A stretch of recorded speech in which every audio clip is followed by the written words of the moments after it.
All right, let's now cut across to the National Executive of the BJP that concludes today. Finance Minister Arun Jaitley will now be addressing the media.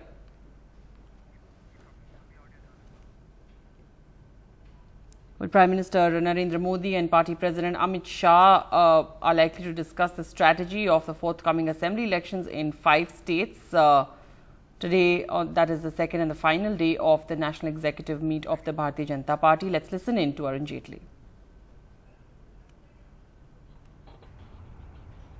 राष्ट्रीय अध्यक्ष जी का भाषण चुनाव पर जाने वाले 5 राज्यों की रिपोर्ट थी और उसके बाद जो ग्रामीण क्षेत्रों को प्राथमिकता दी गई है इस सरकार की आर्थिक नीतियों और बजट में, उसको लेकर एक प्रस्ताव था।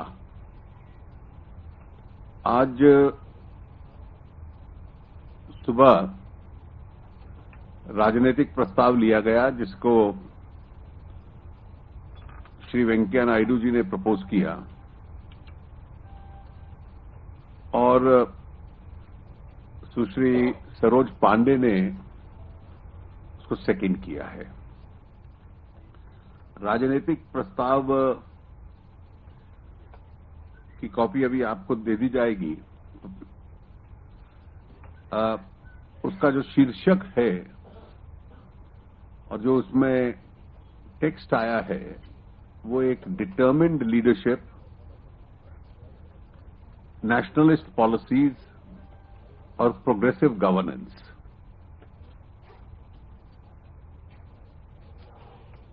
कि इस देश में एक दौर था कि जिसमें सरकार बिना किसी दिशा के चल रही थी, अनसर्टेनिटी थी और लैक ऑफ पर्पस था, और उसके विकल्प के रूप में एक डिसाइसिव लीडरशिप वाली सरकार आई है जिसका मूल उद्देश्य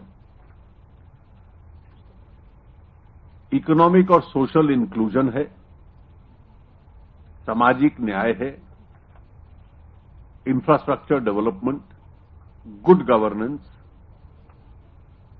जो कि सरकार की जो प्राथमिकता है सबका साथ सबका विकास, उसमें से उभरती है।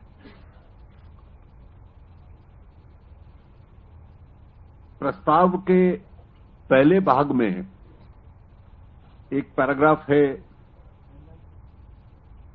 कि क्यों हमारी पार्टी के लिए राष्ट्रवाद की विचारधारा हमारे विश्वास और दिशा को गाइड करती है। अभिव्यक्ति की स्वतंत्रता हो, इसके हम पूर्ण समर्थन में हैं, लेकिन जो फ्री स्पीच है